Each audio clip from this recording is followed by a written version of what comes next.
The main event at PolitiCon over the weekend was the hyped and highly anticipated debate between Ben Shapiro and Cenk Uygur, a real David and Goliath matchup. Except for in this case, the tiny Jewish guy is actually Goliath, and he just punches David square in the face before any of that upset talk gets too loud. I watched it as soon as I was able on Sunday night, and it was mostly what we all predicted. A master of articulation against a master of obfuscation, and all the Cenk memes were on full display. He got in his not-so-subtle, not-so-humble brag about how awesome the Young Turks is. And I run a small business myself, getting larger every day. So, except for the views and subscriptions, which have trended downward for the last year and a half. He introduced the audience to a new concept he uses to formulate his elite opinions. Guys, try to follow along, okay? It's called logic. Logic.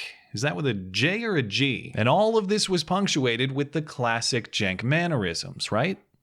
Of course. Right, of course. Of course! But amid the predictable Cenkisms was a new one, or at least one that's new to me. I don't think I've heard him say it before. It was Cenk on several occasions making a point and then challenging the audience to vet his claims. Look it up. Google it. Go look it up. Look it up.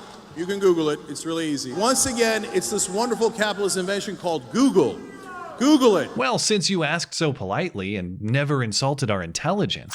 Well, since you asked, I say challenge accepted. The first of Cenk's challenges comes during an exchange on taxes, and this is probably the most interesting one, because he says you're an idiot if you don't know what he's talking about, but it is actually unclear what he's talking about. It would be preposterous to set the tax rate at 0. It would be preposterous to set it at 100%. So what we have to do as a society is figure out where we can maximize the most amount of good for the country. So, for example, the reason why when taxes are higher, it winds up being better for the economy is because it recirculates the money.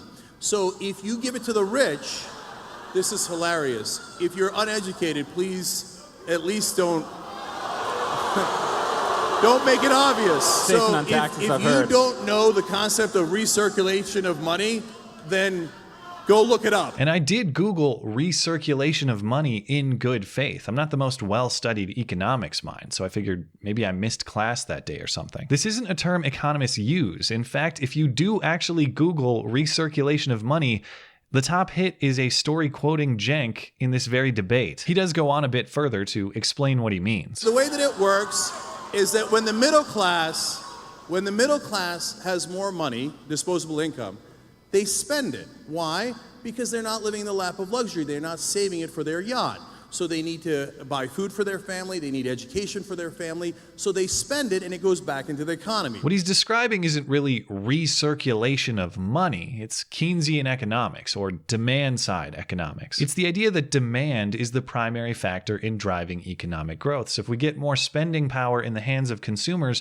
they will spend more, thus prompting economic growth to provide the supply. This theory in contrast to supply side economics, sometimes called trickle-down economics, which contends that economic growth is spurred through supply, and supply is best stimulated through removal of barriers to production, including burdensome tax rates. Pick which side you like, but why Cenk is wrong to call his theory recirculation of money is that circulation of money is in fact the goal of both theories. Demand-side advocates don't want money stashed uselessly in the offshore bank accounts of the rich, and supply-side advocates don't want money stashed uselessly in the hands of the government. And that's because they both want as much money flowing as possible. So this isn't a debate between people who want the circulation of money versus those who oppose it. And it's even more ridiculous to say that if you aren't on the demand side, that's because you aren't educated. There are intelligent and highly educated economists on both sides. It's a debate that will never be as cleanly decided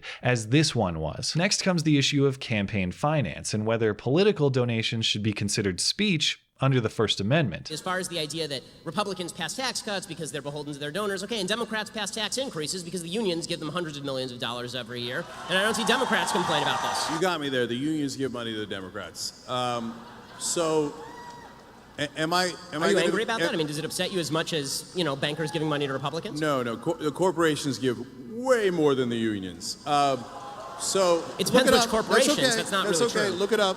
You can Google it. It's really easy. It's irritating to be told that complex questions are in fact really easy to answer, though I apologize for making my lack of education obvious. The answer to the question of who spends more on elections between businesses and unions depends upon how you ask it. To Ben's response, 6 of the top 25 spenders federally in 2016 were labor unions, 13 were businesses, and 6 were political action committees, which can and do accept money from both businesses and labor unions. And of these organizations, 16 supported primarily or exclusively Democrats. This analysis from the Center for Responsive Politics, the group compiling these data from the Federal Election Commission, says business interests outspend labor interests. But these numbers are complicated because neither businesses nor unions can give money directly to candidates or party committees at the national level. They must manage money through those political action committees. So what do you do about a company CEO or a union boss who makes political contributions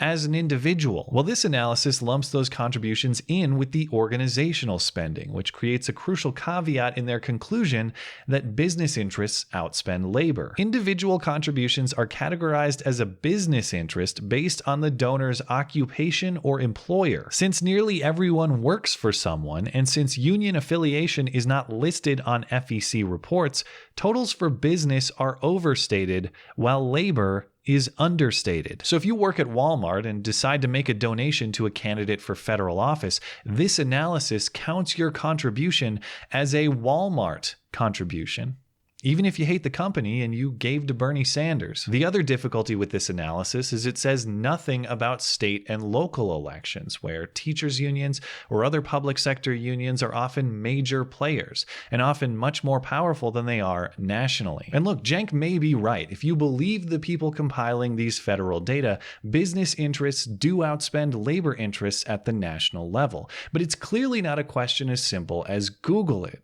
It's not even a question as simple as add up the numbers. It's more like hire staff and then scour millions of campaign contribution records and then make difficult decisions about how to categorize the data and still come up with an answer that is rich with asterisks. But if you're trying to make a convincing case, and I have sympathy for anyone trying to make a convincing case against Ben Shapiro, I wouldn't want to make a convincing case for gravity against Ben Shapiro. If you're having trouble, drop the ace of spades.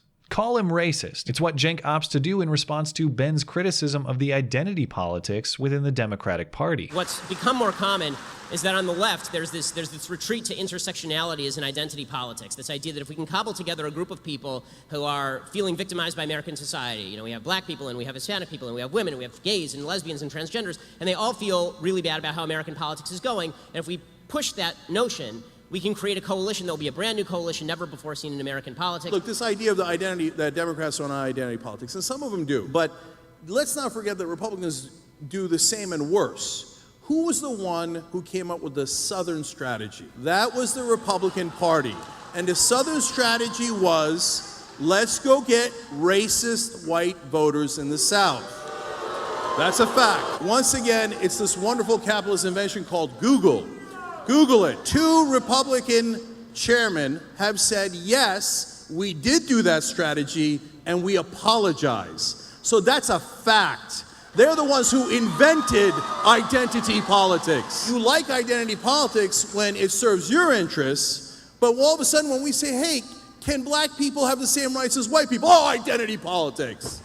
Can gay people have the same rights as straight people? Identity politics. It's called equality. Look into it.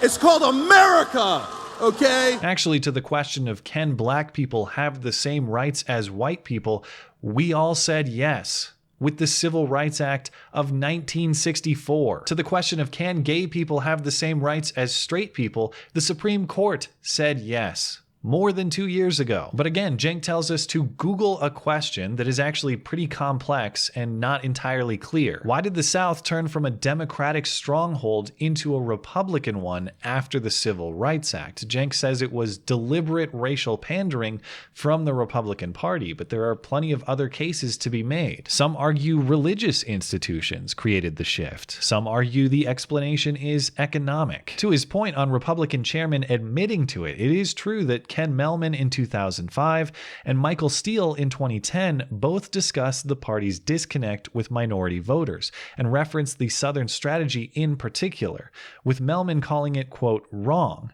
But to Cenk's specific claim of formal apologies, I don't see any record of those. But let's say close enough for Cenk. Let's grant him that the Southern strategy was real and that the Republican Party has apologized for it. His argument still isn't in the clear. If the damning evidence for your case is who invented identity politics, why not discuss the Ku Klux Klan's first Grand Wizard, a Confederate veteran and Democratic politician, Nathan Bedford Forrest? If you want something more recent, in 1956, nearly 100 Democratic legislators wrote the Southern Manifesto, condemning the Brown v. Board decision and the racial integration of schools. I imagine Cenk would say those things have little or nothing to do with today's Democratic Party. And I agree. So why then would you hold the Republican Party accountable for decades-old policy that has nothing to do with the modern party? And nobody who opposes identity politics praises racial pandering of the past if it worked in their favor. They don't like today's identity politics,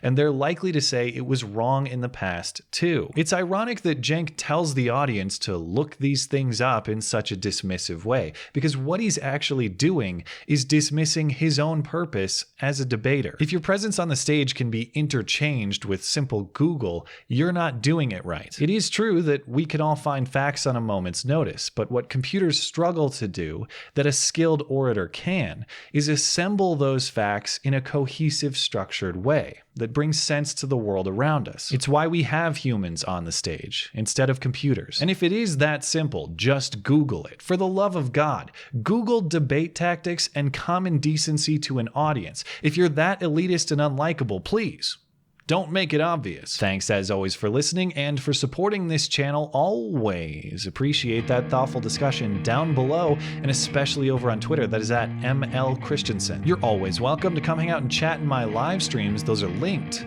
down in the description. Looking forward to it. Kidding.